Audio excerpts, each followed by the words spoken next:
Hare Krishna. In the sacred land of Vrindavan, where every grain of dust resonates with Krishna's divine love, there lived a great soul whose very name means eternal, Srila Sanatan Goswami. Today, we embark on a spiritual journey to the life of the extraordinary devotee, one of the 6 Goswamis who transformed Vrindavan into the heart of bhakti for the entire world. This is not merely a historical account, but a divine tale of how worldly power can be surrendered for eternal love, how scholarly brilliance can serve devotion, and how a single soul's dedication can illuminate the path for countless seekers across centuries. Our story begins in the late 15th century in Jessore, Bengal, where Sanatan was born into a distinguished Saraswat Brahmin family as Amar. The Chaitanya Charitamrita tells us that he and his brothers, Roop and Anupam, were not ordinary souls, but eternal associates of Sri Krishna, who had descended to assist in Sri Chaitanya Mahaprabhu's divine mission.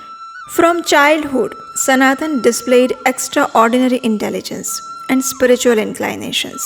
He mastered Sanskrit, philosophy, and statecraft with such brilliance that he eventually became the chief minister and treasurer of Nawab Hussain Shah of Bengal. Picture this: a pure devotee of Krishna, serving in the court of a Muslim ruler, yet maintaining his spiritual integrity. This was Krishna's arrangement, preparing him for his future service. But material success could never satisfy a soul destined for divine love. The Chaitanya Charitamrita records that even while managing the kingdom's affairs, Sanatan's heart yearned for spiritual truth. He would often gather with learned pandits, discussing the scriptures and seeking the ultimate reality beyond worldly achievements. Then came the moment that would transform not just Sanatan's life, but the spiritual landscape of India forever. When Sri Chaitanya Mahaprabhu visited Ramkeli in 1514, the 3 brothers, Sanatan, Rupa, and Anupam, approached the golden avatar with hearts full of surrender. The Chaitanya Charitamrita beautifully describes this meeting. When Mahaprabhu saw the 3 brothers, he immediately recognized his eternal associates and embraced them with divine love. In that sacred embrace, lifetimes of spiritual longing found their fulfillment. But what makes this meeting even more special and profound is Mahaprabhu's instructions to them. He didn't ask them to immediately abandon their worldly duties. Instead, he advised them to gradually withdraw from material life while using their positions to serve the devotees and protect the dharma. This teaches us that spiritual life is not about sudden renunciation, but about transforming our consciousness while fulfilling our duties. Sanatan received his spiritual name and initiation during this time, marking the beginning of his new journey from Amar, the minister, to Sanatan, the eternal servant of Krishna. The next phase of Sanatan's life reads like a spiritual thriller. As recorded in the Chaitanya Charitamrita, when the Nawab planned a military expedition against Odisha, Sanatan faced a profound dilemma. How could a devotee of Krishna participate in violence against the land where his beloved Lord had taken birth, the land of Lord Jagannath? Sanatan chose dharma over duty to the king. He feigned illness to avoid the campaign, but the Nawab, suspicious of his intentions, had him imprisoned. Here we see the true test of devotion. When external circumstances challenge our spiritual convictions, do we compromise or do we trust in Krishna's protection? What happened next demonstrates Krishna's care for his devotees. The Chaitanya Charitamrita narrates how Sanatan's brother Rupa sent gold coins which Sanatan used to secure his release through the prison guards. Some might question this method, but our acharyas explain that when serving Krishna, material means become spiritualized through devotion. Upon his release, Sanatana didn't hesitate for a moment. He distributed his remaining wealth to brahmanas and devotees, keeping only a simple cloth for himself. This wasn't mere renunciation, it was the joy of a soul finally free to pursue its eternal nature. Sanatan's journey to meet Mahaprabhu in Varanasi becomes a teaching in itself. Traveling as a simple mendicant, he experienced the transformation from worldly comfort to spiritual freedom. The Chaitanya Charitamrita describes how he was accompanied by his servant Ishan. After some time, he also asked Ishan to return back to his home. He gave that one gold coin that was left with him to Ishan and asked him that his duty is complete now. After saying this to Ishan, Sanatan Goswami left for Varanasi all alone on his journey to meet his spiritual aspirations. When he finally reached Varanasi and fell at Mahaprabhu's feet, their meeting was filled with tears of spiritual joy. Mahaprabhu looked upon his dear devotee and said, "Sanatan, you have truly become eternal, freed from the temporary bondage of material existence." What followed was perhaps the most comprehensive spiritual education ever given. For 2 months in Varanasi, Sri Chaitanya Mahaprabhu personally instructed Sanatan Goswami on the science of devotion. These teachings, recorded in the Chaitanya Charitamrita, form the foundation of Gaudiya Vaishnava philosophy. Mahaprabhu explained the constitutional position of the soul, the nature of Krishna's transcendental form, the process of devotional service, and the ultimate goal of Prema Bhakti. He taught Sanatan about the different mellows of devotion, Shant, Dasya, Sakhya, Vatsalya, and Madhurya, showing him how each soul has its eternal relationship with Krishna. But the most significant instruction was Mahaprabhu's command: go to Vrindavan, recover the lost holy places, establish temples, and write books that will guide future generations in the path of bhakti. This wasn't just a personal instruction to Sanatan Goswami, it was a divine mission to preserve and propagate the eternal teachings of devotion. Through these teachings, we understand that true spiritual knowledge is not academic learnings, but the direct transmission of divine love from Guru to disciple. Sanatan received not just information, but transformation also.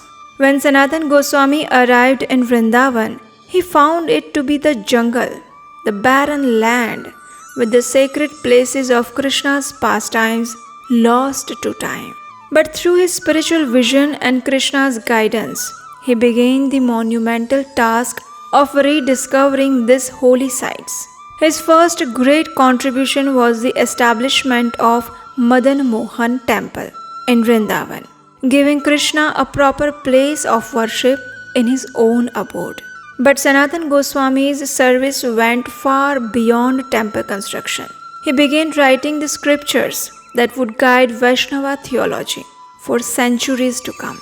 His masterpiece, the Brihad Bhagavatamrita, stands as one of the most profound spiritual texts ever written. This work doesn't just describe Krishna's pastimes, it takes the reader on a journey through different levels of spiritual realizations, showing how the soul progresses from material consciousness to the highest stage of divine love. The Chaitanya Charitamrita mentions how Sanatan would spend his days in meditation, writing, and guiding the devotees who came to Vrindavan.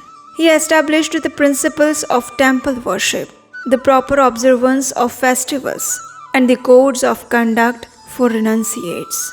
His other major work, the Hari Bhakti Vilas, written in collaboration with Rupa Goswami, provides detailed guidelines for devotional practices. This wasn't mere ritualism, It was the practical application of love for Krishna in daily life. The life of a pure devotee naturally manifests divine interventions. One famous account from the Bhakti Ratnakar tells us how Sanatan Goswami would daily visit different temples in Vrindavan, but his old body struggled with the distances. Krishna, in his infinite compassion, arranged for a young cowherd boy to appear daily, offering Sanatan fresh milk and helping him walk. Only later did Sanatan realize that this boy was none other than Krishna himself, serving his devotees. Another profound incident occurred when Sanatan Goswami was writing the Brihad Bhagavatamrita. As recorded in traditional accounts, he would sometimes become so absorbed in describing Krishna's pastimes that he would forget his body entirely, entering into deep samadhi. During these moments, local residents would see a divine effulgence emanating from his kutir. The Chaitanya Charitamrita also mentions how Sanatan's very presence would transform the consciousness of visitors. Scholars would come to debate philosophy but leave as devoted servants of Krishna. This wasn't through intellectual arguments but through the power of pure devotion radiating from his heart. As Sanatan Goswami aged, his devotion only deepened.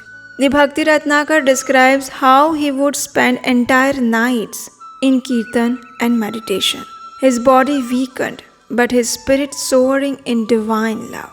He had completed his mission.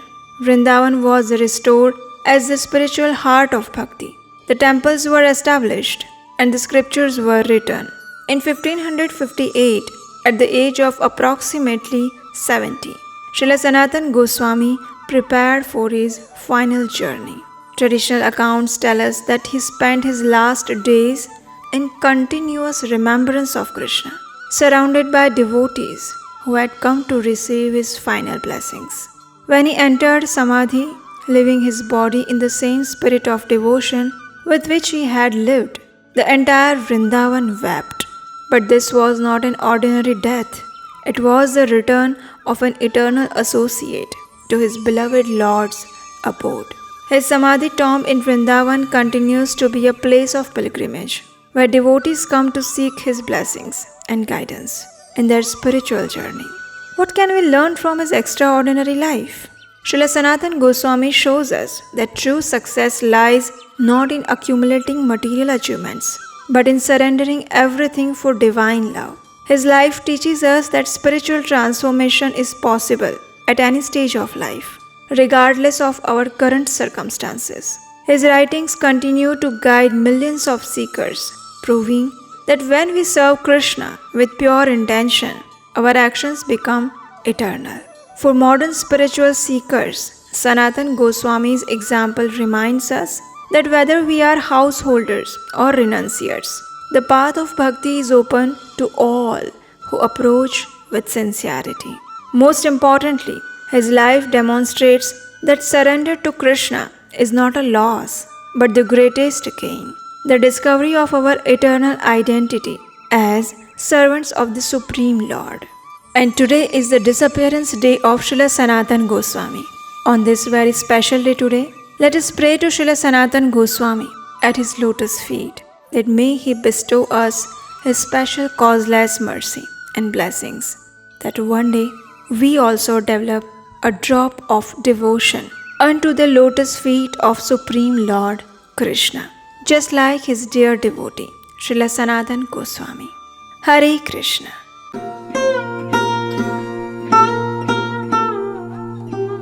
Tava kripa hale mor katha shuddha habe shuniha sabara shoka dukkha je guchi bhe nachao prabhu nachao se mate